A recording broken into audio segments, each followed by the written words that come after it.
भाई गाइस लोग अक्सर कहते हैं कि आपको एलॉय डलवानी चाहिए, कई लोग कहते हैं कि रिम बेटर होते हैं। तो आज की वीडियो में हम ये चीज़ कवर करने वाले हैं कि भाई आपको असल में करवाना क्या चाहिए, मतलब किसके लिए क्या चीज़ बनी हुई है। वैसे देखा जाए तो देखो दोनों की अपनी अपनी जगह पर इंपॉर्टेंस है, दोनों की अपनी अपनी जगह पर रोल है, बट लेकिन किस बंदे को क्या करवाना चाहिए वो ज़्यादा इंपॉर्टेंट है। ठीक है, अगर आपकी मतलब रनिंग किस टाइप से है, आपकी क्या चीज़ है, क्या हिसाब से, वो देखा वो आपके ऊपर डिपेंड करती है। आपको उसके हिसाब से ही एलॉय या फिर रिम पे अपग्रेड करना चाहिए। तो भाई जैसे कि आपको पता है हमने भाई 17 इंच के एलॉय डलवाए हैं अभी रिसेंटली, जो कंपनी में प्लेटिनम एडिशन में आते हैं वो डलवाए हुए हैं। 17 इंच के एलॉय, 225 का टायर डलवाया है हमने 50 का। तो ये कुछ इसकी प्रोफाइल है। और हमने कारण इसलिए डलवाया है क्योंकि भाई हमको पड़ रहे थे, क्योंकि भाई हमारी कोई टैक्सी लाइन वाली गाड़ी नहीं है, हमारी कोई ऐसी डिफरेंट गाड़ी नहीं है जो हमको बिल्कुल रनिंग पे ध्यान देना है। तो हमारी नॉर्मल घर पे भी खड़ी रहती है कई दिनों तक मतलब कम रनिंग हमारी कम ही है। तो हमारा मन भी था काफ़ी दिनों से कि भाई यार एलॉय हों, तो हमने भी इसी कारण एलॉय पे अपग्रेड किया है। तो थोड़ी सी हम बात करें भाई कि एलॉय और रिम में फ़र्क क्या है। ठीक है, रिम होते हैं बेसिकली आपके स्टील के। ठीक है, ये स्टील के बने हुए होते हैं, तो इसमें जितनी भी जो चीज़ें होती हैं ना वो स्टील से मैन्युफैक्चर्ड होती हैं। और एलॉय होते हैं मिक्सचर ऑफ मेटल। ठीक है, इसमें आपको मल्टीपल, जैसे कि एलुमिनियम हो गया, एलुमिनियम आयरन को मिक्स करके बनाया जाता है। लाइट वेट टाइप के ये बनाए जाते हैं, क्योंकि इससे क्या होता है ना कि आपके मतलब एक तो पहली बात तो आपकी क्वालिटी इन्हेंस करनी होती है इनको, मतलब आपकी गाड़ी है उसकी लुक्स वगैरह बढ़ाने के लिए अक्सर यूज़ होते हैं। और एक फीचर जो होता है कि मतलब आपकी जो राइडिंग हैंडलिंग है वो बढ़ानी होती है। अक्सर आपने देखा होगा कि एलॉय जो होते हैं, है ना, एलॉय हमेशा बड़ी प्रोफाइल में भी डल जाते हैं, छोटी प्रोफाइल में भी डल जाते हैं, बट लेकिन जो स्टील व्हील है, स्टील व्हील ज़्यादा बड़ी प्रोफाइल पे नहीं डलते, क्योंकि उनका एक दिक्कत वाली बात ये होती है क्योंकि वो ज़्यादा बड़े नहीं आते। आप 20 इंच के भी एलॉय डलवा सकते हो, आप 18 इंच के भी एलॉय डलवा सकते हो, आप 26 इंच का भी एलॉय डलवा सकते हो, बट लेकिन आप स्टील व्हील है ना, स्टील व्हील एक लिमिटेड साइज़ तक आता है। जैसे कि 18 इंच जो मैंने देखा है अभी तक मैक्सिमम जो स्कॉर्पियो में आता है, हमारी स्कॉर्पियो एन में देखने को मिलता है, तो वो उतने का ही आता है। उसके बड़ा तो अभी तक किसी में है नहीं, बट लेकिन मेनली फिर स्पेयर व्हील वगैरह में होगा तो होगा। बट लेकिन एलॉय होते हैं ना, आप कितने भी बड़े साइज़ अपग्रेड करवा सकते हो। तो इसमें फ़ायदा ये होता है ना कि अगर आपको गाड़ी की थोड़ा सा लुक को एनहांस करना है, टायर मायर बड़े बड़े दिखाने हैं, तो आपने भाई एलॉय डलवा लिया। ठीक है, एलॉय डलवा लिया तो आपको मतलब इस चीज़ का मज़ा हो गया। और जो तीसरा जो एक फैक्टर है वो ये है कि आप जब भी आप गाड़ी चलाते हो, ठीक है, आपको लगता है कि भाई थोड़ा सा लुक उसका बोरिंग है, थोड़ी इसकी लुक बढ़िया नहीं है, मतलब लुक इन्हेंस करना हो, तब भी आप एलॉय वगैरह को प्रेफर कर सकते हो।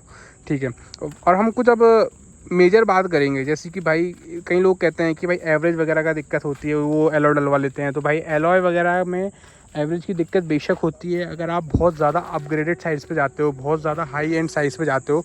जैसे कि इसकी बात करें तो भाई अगर आप डिसेंटली 1-2 इंच का ही वेरिएशन क्रिएट कर रहे हो तो कोई भी आपको इसमें दिक्कत देखने को नहीं मिलेगी। माइलेज में ऊपर आपका जो कंफर्ट है वो इन्हेंस हो जाता है, और साथ में जो हैंडलिंग है वो बढ़ जाती है, तो गाड़ी ओवरऑल परफॉर्मेंस सही देती है।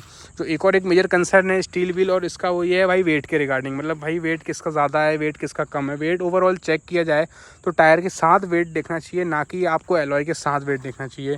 जैसे कि जब आप पूरा कंप्लीट सेट बनाते हो टायर का और एलॉय का, उसमें कितना वेट में डिफरेंस आ रहा है, वो चीज़ बताती है कि हाँ कि रियल में कुछ फ़र्क है या नहीं। स्टील व्हील को अगर आप टायर वायर के साथ कंपेटेबल करोगे तो भी इक्वल वेट ही जैसा आएगा। टायर अगर आप एलॉय डलवाते हो, थोड़ा सा मतलब लो प्रोफाइल करवा लिया आपने, तो भी मतलब बराबर ही आता है। तो ये मान लो ये चीज़ को मतलब ज़्यादा फ़र्क नहीं डालती है आपकी गाड़ी पे वेट वाली बात। और ओवरऑल गाड़ी में सबसे ज़्यादा जो मेन चीज़ है ना वो है भाई कंपनी की प्रोफाइल डलवाओ। ठीक है, आपने को हमेशा ही कंपनी की प्रोफाइल डलवानी चाहिए। और उससे फ़ायदा ये होता है कि गाड़ी में कोई वेरिएशन नहीं आती और गाड़ी बढ़िया चलती रहती है, क्योंकि चलने फिरने का जो मेन कंसर्न है, क्योंकि भाई गाड़ी आप चला रहे हो, गाड़ी अच्छी नहीं चलेगी तो फिर क्या ही मतलब है। तो हमेशा आप कंपनी की प्रोफाइल ही डलवाओ, जिससे कि आपको भी फ़ायदा होगा कि क्योंकि गाड़ी ओवरऑल कंपनी जैसी OEM फिनिश करके देती है गाड़ी, वैसी चलती रहेगी। और हम कुछ इसके डिसएडवांटेज की बात करें, ठीक है, एडवांटेज तो हमने बहुत कर लिए, ठीक है, कुछ हम डिसएडवांटेज की बात करें तो भाई जैसा है कि अगर आप एलॉय डलवाते हो तो कहीं ना कहीं जो आप उसकी स्ट्रेंथ है, जैसे कि स्टील व्हील है, स्टील व्हील में जितना भी अगर क्रैश होता है या झटका पड़ता है तो इवेंचुअली सब में डिवाइड हो जाता है, ठीक है, उसका वेट पर। लेकिन जो जो एलॉय है, एलॉय क्रैक मार जाता है, क्योंकि इसमें क्या होता है, गैप होता है। मैं आपको गैप दिखाता हूँ किस टाइप से। ये इसमें देखो, इसमें गैप होता है, इस टाइप सा गैप। फिर भी अगर आप डिज़ाइन वगैरह पे ध्यान दो ना तो आपको ये चीज़ आप अवॉइड कर सकते हो। जैसे कि देखो, मतलब हमने गैप कम से कम रखने की कोशिश करी है। जैसे कि देखो इतना मोटा ये आ गया, क्योंकि आजकल ये 5 स्ट्रोक वाले एलॉय चलते हैं जिसमें सिर्फ 5 डंडे होते हैं, उनमें बहुत गैप होता है और टूटने की दिक्कत भी ज़्यादा होती है। इनमें गैप कम है क्योंकि ये कंपनी का है, समझ लो प्लेटिनम एडिशन में आता था फोर्ड इको स्पोर्ट में, तो ये प्लेटिनम एडिशन है, तो इसमें इतनी ज़्यादा दिक्कत नहीं है। तो ये सारी चीज़ें आपको कंसिडर करनी चाहिए एलॉय डलवाने से पहले, क्योंकि ये बहुत ज़रूरी हैं। आप इनको कंसिडर नहीं करोगे तो हमेशा आपको दिक्कत होगी, हमेशा आप कंफ्यूज रहोगे। तो स्टील व्हील कहीं ना कहीं यहाँ पे आगे हो जाते हैं, क्योंकि वो एक प्रॉपरली इवेंचुअली वेट डिवाइड करते हैं पूरे उस पर सरफेस पे, तो वो बैंड हो जाते हैं बट लेकिन वो टूटते नहीं हैं। बट लेकिन इनका सीन ये है कि ये क्रैक मार जाते हैं अगर बहुत ज़्यादा आप इंटेंस गड्ढे में कूद गए, आपकी गाड़ी बहुत ज़्यादा, मतलब ये मान लो आपने रफ चलाई या रोड बड़ा ख़राब था, आपने बहुत स्पीड कर ली, तो वो हो जाता है। बाकी अगर आप थोड़ा मैनेज करके चलाओगे, अपनी गाड़ी समझ के चलाओगे, तो इस चीज़ की कोई दिक्कत आपको देखने को नहीं मिलेगी। तो और एक और जो मेजर पॉइंट की बात करें वो ये है कि क्या इससे आपकी गाड़ी बबलिंग वगैरह करती है, क्या ये कटिंग वगैरह में दिक्कत देते हैं।